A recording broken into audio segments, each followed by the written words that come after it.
Drop down below in the comments, who do you think is worse, Jessica Tarlov or Harold Ford Jr.? Me personally, I think Jessica Tarlov is way worse than Harold Ford Jr. She is completely unhinged and completely out of touch with reality, but I will say this, Harold Ford Jr. is not too far behind. He's definitely made some just out of this world statements that would definitely leave me questioning. But it gets pretty crazy here in this segment of the 5, you know, so we're here to break this down and debunk everything that's going on. Shout out to the King Squad, smash the like button, hit subscribe, and I look forward to seeing what you guys have to say in the comments. Let's get right into the video. Don't be a panikin. President Trump coining a new phrase as he sticks to his guns on tariffs, telling Wall Street and regular folks to be strong, courageous, and patient as their 401ks took a roller coaster in the stock market. The president promising if you are patient, greatness will be the result. At the same time, President Trump also says that he could be ready to talk and cut deals with over 180 nations that he tariffed, meeting earlier with Israeli Prime Minister Benjamin Netanyahu for his first meeting with a world leader since the tariffs launched. They can both be true. There can be permanent tariffs, and there can also be negotiations, because there are things that we need beyond tariffs. We're going to get fair deals and good deals with every country, and if we don't, we're going to have nothing to do with them. They're not going to be allowed to participate in the United States. It's the only chance our country will have to reset the table, because no other president would be willing to do what I'm doing or to even go through it. Now, I don't mind going through it because I see a beautiful picture at the end. Tariffs will make this country very rich. Team Trump working overtime to tame the tariff beast, with administration officials saying over 50 countries have reached out to make deals.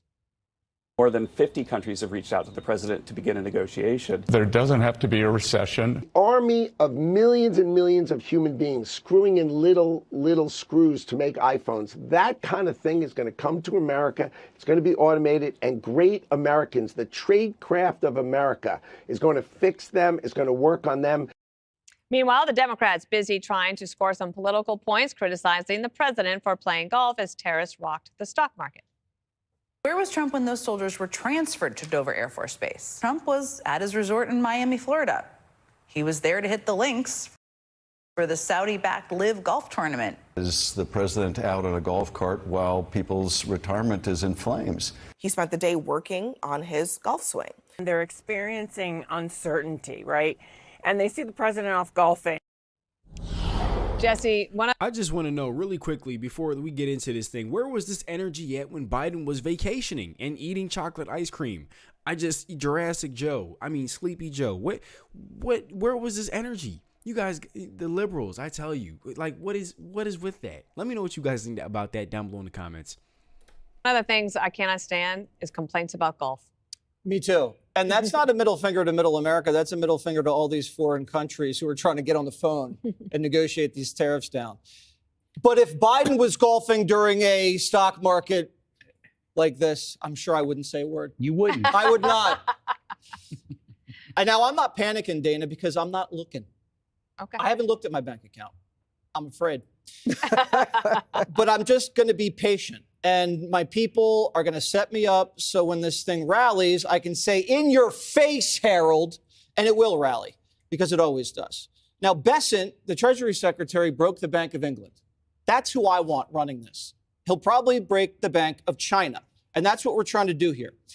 This is a 40-year problem, and we've only been at it for 4 days. Take a breath. What Lutnick is saying, American workers are not going to be screwing in little screws to iPhones. He's saying the future is robotics. He's saying the future is AI, automation, and robotics. So you're going to have this massive high-tech manufacturing sector that's going to be building cars, airplanes, data centers, and you're going to need American blue-collar workers to service these robots, build the robots, and maintain them and operate them. If we're going to have ships, if we're going to have new weapons for the next century, that's the game.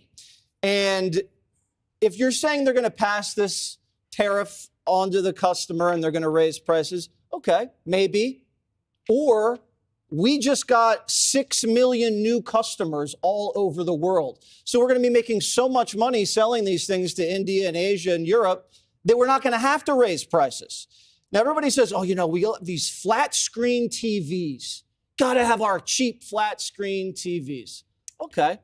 Does the guy really need $50 off a flat screen when his factory left, when he doesn't have a job and fentanyl's pouring into the country? That's the trade-off we're talking about here. Now, here's how I feel about this. Remember in 2022, when they had 2 consecutive quarters of negative GDP growth? And that's technically a recession, and the S&P was down 20% for the year. Did anybody panic? Were there any panicans? No, they said Bidenomics was working. I don't know if it was or not. Well, obviously not. We have, right, and that's the point, because now we have growth in the economy. We have S&P that's only down 14%, massive amounts of private investments pouring in, and we had a massive jobs number to hit in March. So everybody stop panicking. Relax. All right. I feel like, Harold, you got a lot of notes. I'm going to go to you next, and we'll give you the floor. Wait, first, good to be back. It's glad to be back, and good to be back around the table, and hope everybody had a good weekend. I'd say 2 things to Jesse. I hope you're right. 2, thus far you don't appear to thus far you don't appear to be right. And I say that for just a couple of objective reasons. First, President Trump and I agree on probably a lot of things. One thing we agreed on over the last 7, 8 years is that every day you get a scorecard about how our economy and how consumers and business leaders feel, business people of all sizes, big and small businesses, how they feel about the day, how they feel about what happened that day. And we generally look to our equity markets to get some sense of that. We've lost $7 trillion in 3 trading days. It was down as much as $10 trillion, up a little bit today as I was on with Dana in the morning, and then on the show this morning, and then down as the day went on. 2, we have economists at some of the biggest financial institutions in the country have now raised their recession risk, or she said the risk that the country will be plunged into a recession. And they all think it's because it's a self-inflicted wound. Now let's think about the positive things the president wants to do with what he's doing here. He wants to bring 2 things, I think, and sometimes it's unclear what the destination is. He sometimes says he wants 0 tariffs from all these countries. I saw Ms. Navarro on this morning saying even if we get 0 tariffs, there are other things we want from the countries as well. It's odd to hear that because some of these countries we talk about selling things to, Jesse, they're very small countries. We've suggested that we want to sell more beef to Honduras. Honduras has a $75 billion GDP.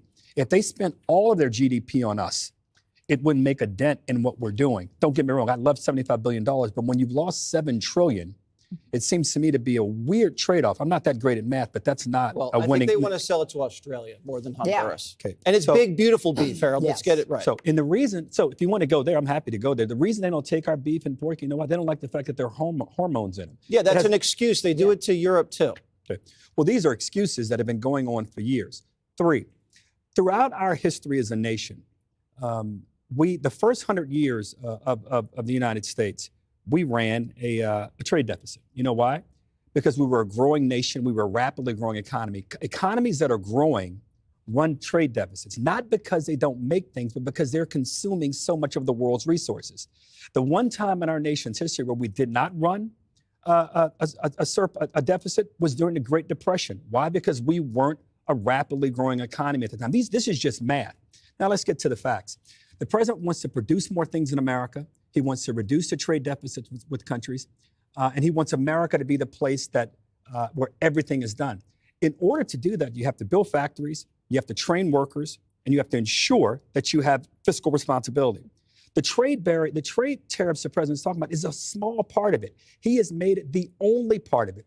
Where I said last week that I hope and pray that he knows what he's talking about, thus far, he doesn't seem to know what he's talking about. If this takes 6 months to a year, and we find see the kind of continued stress in our economy and our markets, Jesse, it won't be about whether you're panicking or I'm panicking. All of our viewers will be panicking because they will see not only that their retirement numbers their retirement accounts have come down. You'll find young people not being able to find jobs or good paying jobs. You'll see houses not being sold. You'll see grocery prices being too high and people not being able. Yeah, I don't know what America he was living in, but I lived through the Biden administration and we saw all of that. Okay, crazy crap job market. Okay, people couldn't buy houses and stuff. It was atrocious. All right, I don't know where you were, Harold, but I was there. Okay, were you guys there? I think you guys were. All right. It's crazy to me how they all of a sudden care about the economy. I said this in my previous videos. I'm going to say it again. If they did Biden, how are you all of a sudden, you know, a genius in economics? I don't see that. How? Okay, let me know what you guys think about that. Okay, it's just hilarious to me how all of a sudden they care about the economy, but, you know, Biden was rubbing Zelensky's tummy, funding illegals, and giving our money off to these different wars. The whole thing was just atrocious, and we were just stuck just having to deal with it. Yep. Let me know what you guys think down below in the comments. It gets crazier. Let's get on with the video. To spend in small businesses. So, Judge, it may be funny, but the reality so far is the numbers don't. If this were a Democrat in office, I say to everyone around this table and people watching, who I love the fact that they watch, if this were a Democrat doing this, we would have a very, very different take on this, and I would be leading that charge. Thus far, this isn't working. I want to give it all the time in the world, but at some point, when it gets to 10 trillion we've lost in the market and we're trying to make up a few billion in tariffs, someone has to say to the president, this isn't the way to do it, Mr. President. And I don't think the judge was laughing. She was just going to jump in with a point. I'm sorry. I didn't mean I wasn't trying to be critical. First of all, Harold, no one. I'm going to say this too before Judge Jeanine just cooks this man.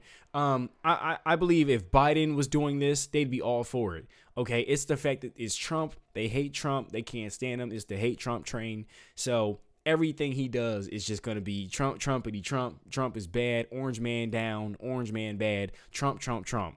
Okay, that's just what it is. So let me know what you guys think about that. Let's get right into it. I didn't mean I wasn't trying to be critical. First of all, Harold, no one thinks this is funny. This is very serious. I wasn't trying to say that, Judge. I wasn't trying to say that at all. You did say it, but let's be real clear about something, and that is that Donald Trump, President Trump, is doing what presidents have refused to do for the last 40 or 50 years. Yep. Okay, Donald Trump is fighting for the middleman in this country. He is fighting to make sure that this country has the ability to survive in terms of if there is another catastrophe like COVID, where we don't have to rely on other countries for medication. We don't have to worry about the supply chain.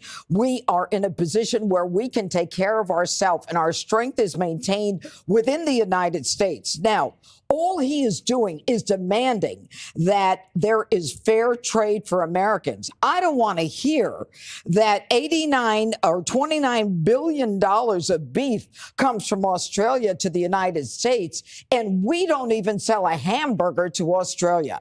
I don't want to hear that 94% of the shrimp comes from Southeast Asia and Ecuador that doesn't have anywhere near the protections of their food, and then none of our shrimp is going anywhere else. I don't want to hear that American businesses are being blocked by other countries that get the benefit of blocking us and getting our money. So what we need right now is a president who has the strength, the stamina, taking the fight to other countries. We sell 0 cars to Japan. You look out on this street, you've got Mitsubishis, Hondas, Mazdas, Nissans, Subarus. We don't sell cars in the EU. I don't know the last time I saw a Cadillac in the EU, but they've got Mercedes over here and BMWs over here and Volkswagens over here. Yeah. I'm tired of the inequity, and so is he. And this is about making sure that we get treated fairly. And this idea, how dare he start a trade war? He didn't start the war. They did. And it's time we protected American industry. It's time we protected Americans' assets. And the consequence in the end is that we will have food that will be safer, it will be American, and we will have industry in this country. And by the way, they're coming to the table. They're willing to go 0 for 0. The EU is. Right now, Israel is dropping tariffs. Right now, he's saying to China, and my money is on President Trump, who got rid of the caliphate that everybody bit their nails about, every Democrat for years. He got rid of the caliphate in 6 weeks, but they said it couldn't be done. He's saying by the 9th, 50% increase. And you know what? The Americans voted for substantial change, and Donald Trump is giving it to them. It's called The Patience of Greg. Yes. Sitting there. She absolutely cooked that man. Okay, that man Harold. She absolutely cooked him on that one. And yeah, go Judge Jeanine. She always lets it be known the facts. That is one thing I appreciate. Let me know what you guys think down below in the comments. I appreciate when she speaks. Let's get right into this next segment. Quietly thinking, writing notes. What do you want to say? Well, it is a different time than the Depression, Harold. And what's the difference? Cheap labor abroad just 1 or 2 iterations from slave labor, but we don't see it, so we don't care. We can watch an NBA basketball player talk about the inequalities in our country while he pushes for shoes made by kids in China. We can't even sell these goods at pawn shops. They're so bad. Have you heard that story? No. The crap it's so crappy. They're like, this isn't even American made anymore. Yeah, it is down 3 days. That's a half opinion. Give it time. You elected this guy based on the fact that he's working for you. So why don't you give him the time to work? People who panic at the first sign of uncertainty, they're freaking out at the hard part. But everything in life that is worth doing always has a hard part. Doesn't matter when. That's the mantra for life. Short-term pain up front almost guarantees long-term benefit and calm after all. But it's easy to be brave during the easy part. It's better to be brave during the hard part. Let's say there's a donut right here, Jesse, a tasty donut, and I want to eat it. Short-term reward, I eat it, and then what do I feel? You'll hear me for the rest of the day. I will hate it. I will go like, why did I eat that donut? But if I don't eat that donut, that means I don't get that short-term pleasure. It's short-term pain. But long-term, I'm slimmer, I'm beautiful. I'm the envy of Harold. So this idea of delayed gratification, short-term pain, underlies every single thing you do in life.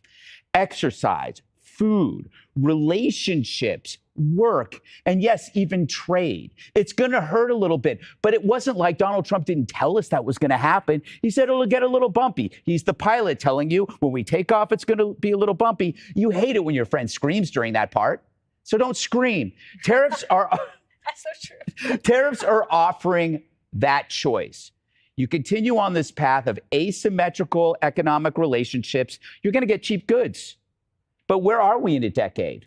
Or even sooner, fewer jobs, fewer manufacturing plants, more dependent on countries who embrace the immorality of slave wages that we wouldn't do here. So the tariff is short-term pain, stock market panic, for long-term reward.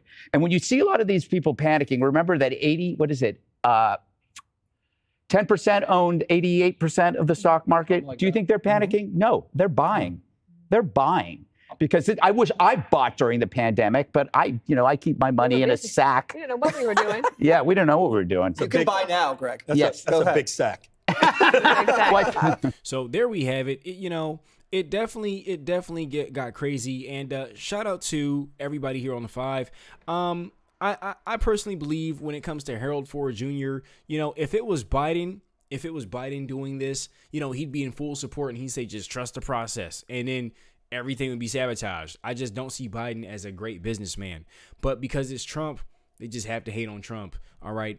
And I personally, with everything regarding the tariffs, I personally believe that Trump, it strikes me as Trump is treating America like a business. All right. And it is a business, America is a business first. And that's just that. So it's really interesting to watch. I'm definitely someone who's enthusiastic about these tariffs. It definitely encourages you to, it encourages people to buy American.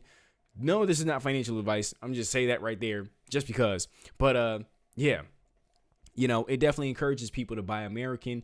And yeah, I definitely see that Trump is focused on making America great again and restoring this country to the great nation it once was. I think right now we're like in a much weaker state. And,